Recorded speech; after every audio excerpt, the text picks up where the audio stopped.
Chapter 1: The First Crack. I never thought I'd live to see the day I started doubting my wife. We'd been together for almost 9 years. We'd been through everything: joy, fights, the daily grind, holidays. I knew her like the back of my hand, or I thought I did. It all started with something small, something completely trivial. The kind of thing that usually slips past unless you're paranoid. We were having dinner one evening, and I asked her how her day went. Just a normal question. She told me she went to the gym, then met up with her friend Nastya, then stopped by the store to grab some groceries. Business as usual. Except Nastya had left for Kaliningrad just a few days ago. We'd talked about it together, even helped her choose a hotel. But my wife had clearly forgotten. I didn't say anything, just nodded and kept eating, but something clicked in my head. That feeling, like something was off, subtle, creeping, like a tiny splinter in your finger. Not painful, but irritating. The next day I checked her phone. No, I'd never done that before. But now, I don't know. I just couldn't stop myself. There were messages from Nastya, but the last ones from 2 weeks ago, nothing new. And the ones that were there, neutral, cold. I remembered that, cold. That's not how close friends talk. I started noticing details. She began showering more often, especially at night. Washing her underwear every single day, not her usual cotton stuff, lacy, expensive lingerie, the kind she only wore for special occasions. She said, just for myself.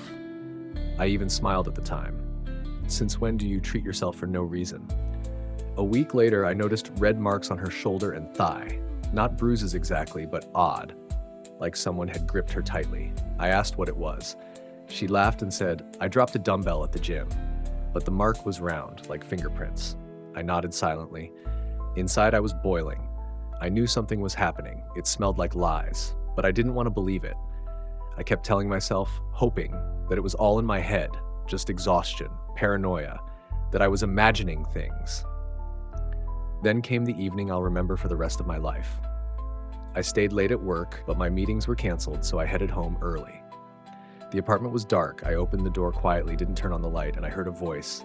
Laughter. Not hers, a man's. I froze. First I thought, TV. But no, the sound was real, echoing from the bathroom. I crept toward it, heart pounding, slowly opened the door. Water was running. The mirror was fogged up, and someone, clearly a man, said, Again this Saturday? She laughed, her voice, then softly replied, Yeah, they've already been asking about me. I closed the door, walked out quietly, drove off. Like a ghost, I drifted through the streets, not seeing a single streetlight, not a single car. Just one thought spinning in my mind. They've already been asking about me. Who is they? Chapter 2: The Forbidden Door. I didn't sleep that night. I sat in the kitchen in the dark, listening to the hum of the refrigerator and the one thought scratching at my brain. Who are they? My wife, acting as if nothing had happened, woke up in the morning, hugged me from behind, kissed my cheek, and whispered, Good morning. Why the gloomy face? I didn't answer, just got up, poured myself some coffee, and went to the shower. I felt like a traitor. I had seen and heard everything, and I kept silent. She smiled, and something inside me was already breaking. At work, I couldn't concentrate. I started digging through her things, her phone, her email, anything, trying to piece the puzzle together. I knew her passwords, and even if I hadn't, I would have found a way. Sounds awful? Yes, but when you start to realize your life is a performance staged behind your back, you'll do anything to get to the truth. I found the messages, not in a messenger, not in Telegram, in her email, the archive folder. She was talking to a guy named Max, no photo, no last name, just a name. The emails were vague, no outright confessions, but between the lines, everything was clear. Will it be like last time? You promised no more cameras. I can't keep explaining the bruises. Think of something. I felt the skin on the back of my neck crawl. Cameras, bruises. Explaining, I dug deeper. On her laptop, I found another account, a connected Google Drive, not under her name. I opened it. Videos. Lots of them. Mostly short clips with names like Subgirl21, Partygirl3, Blind Room. I clicked one. My heart pounded. I saw her, my wife. She was wearing a mask, but I recognized every movement, her voice, the tattoo under her collarbone. She was on her knees in the middle of the room, surrounded by men. Many. Their faces weren't visible, only their bodies. Laughter. The camera circled. Someone gave commands. Someone held her by the hair. I turned off the video, sat down on the floor. I couldn't breathe. She hadn't just cheated on me, she was part of something bigger. Or maybe this was her dark side, the part I never knew or never wanted to know. That evening, I came home just like always. She greeted me like usual. A smile, a kiss, spaghetti for dinner. I asked, "What's that mark on your shoulder?" She looked as if surprised. "Oh, that workout with a resistance band. Pulled it too hard." I nodded. Did you have a trainer before? Or is this a new one?" "New," she answered too quickly. "A woman. She's great." I felt reality falling apart. Everything that once felt warm, the smell of her hair, the casual conversations, even the pillows on the couch, now felt like props, like I was living on a film set. I started recording everything she said, every inconsistency, who, when, where, why. I didn't believe a single word anymore. And then I decided to go further. The next weekend, I hid a voice recorder under the hallway chair. She said she was going to see a friend. She left in a short skirt and makeup, not the kind for tea and gossip. When she left, I waited and listened. 2 hours later, she came back. I pretended to be asleep. In the morning, while she showered, I played the recording. "So did he bring a new one?" "Yeah, some quiet girl. They said she's new, still scared." "Why are you limping?" "Those idiots. Gentle isn't in their vocabulary." "Bruises again?" "Yeah, I'll say it was from training." I stopped the recording. My heart thundered. My hands shook. This wasn't just sex. These were parties. Rituals. Cruelty. And afterward, she came home to me, lay down beside me, ran her fingers through my hair. I made a decision. I needed to know everything. Chapter 3. The Black Room. I wasn't living anymore. I was just existing. During the day, I worked. In the evenings, I drank water with empty eyes. At night, I tossed and turned in bed beside her like I was lying next to a doll wearing human skin. The face was the same, the voice was the same. But now, when she looked at me, I didn't see warmth or the usual tenderness. I saw a shadow, a mask, a stage. I didn't scream, didn't start fights. I kept digging. She thought I didn't know anything, and that was my strength. Through her Google Drive, I found another folder. Hidden, password protected. I tried everything, dates, pet names, the cities we'd been to, nothing worked. And then, something stupid, something I stumbled upon by accident. In an old photo from a trip, she was wearing a shirt that said Black Room 78. I remember joking, "Is that the password to hell?" She had laughed. I typed it in. It worked.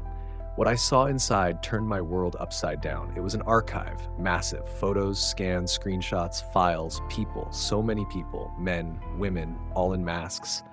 But over time, you start to recognize them by tattoos, scars, nails. Among them was my wife. Often, there were lists, dates, times, locations, strange codes like S+2, P cycle. This wasn't just depravity, it was a system, and she wasn't just a guest in that system. She belonged. I started looking up the places, typing in the names. I landed on closed forums. One of them was only accessible through Tor. I didn't know much, but I knew it could be done. Within a few hours, I was inside, and what I found there was darkness. Black Room wasn't just a metaphor. It was a club, a network of clubs, semi-underground. Some called them parties, others rituals of unmasking. People got names in there, they became someone else. In there, they allowed themselves everything. They weren't seeking pleasure, they were seeking power over someone else's body.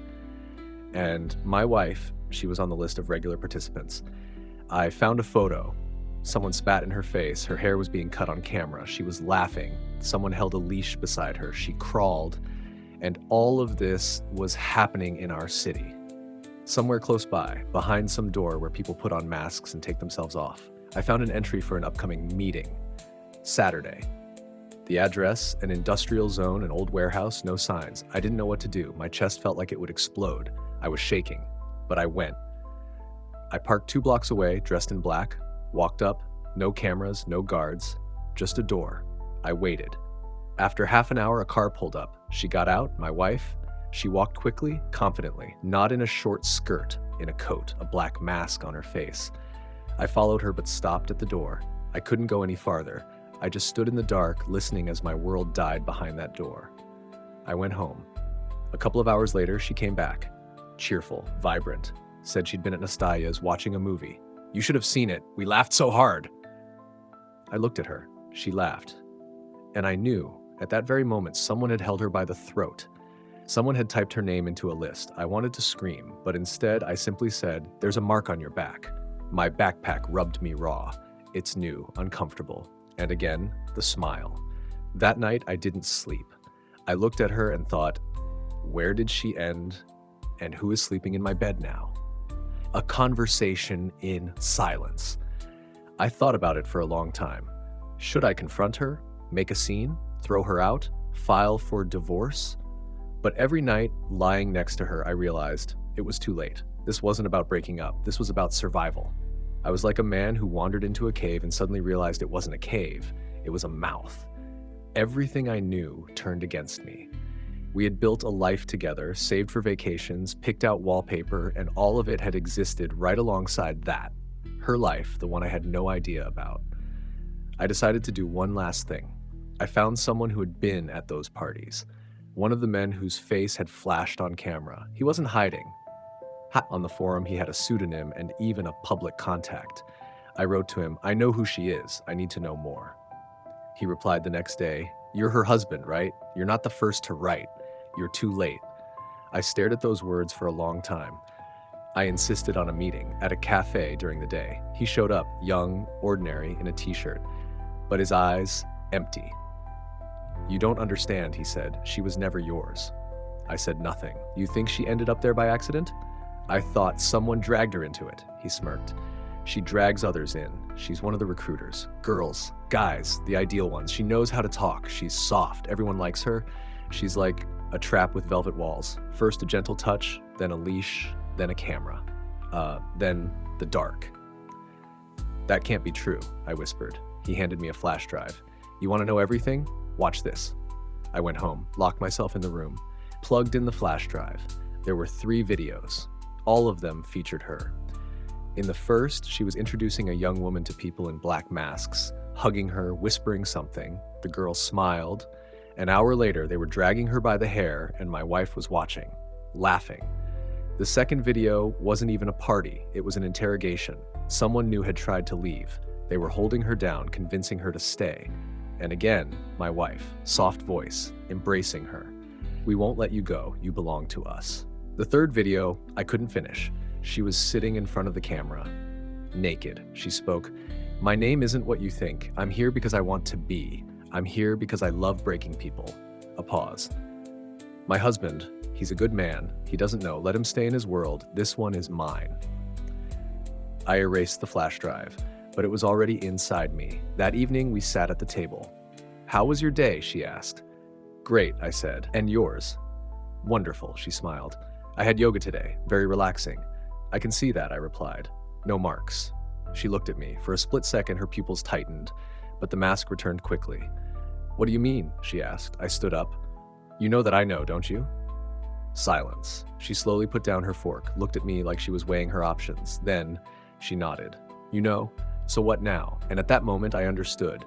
She couldn't be broken. There was no guilt, no remorse. This wasn't a human who had lost her way. This was a creature in human skin. She wasn't fighting the darkness. She was the darkness. "I'm leaving," I said. "Too late," she whispered. "You're already where I am." I left, just a bag, a jacket, some documents, no shouting, no fight, only silence. She didn't stop me, just quietly closed the door behind me. Since then, I've lived alone. I sleep little. I look over my shoulder often. What haunts me isn't that she cheated. It's that I lived beside her and never saw it. Never saw the poison behind her gentle eyes. Never heard the tremor of lies in her laughter.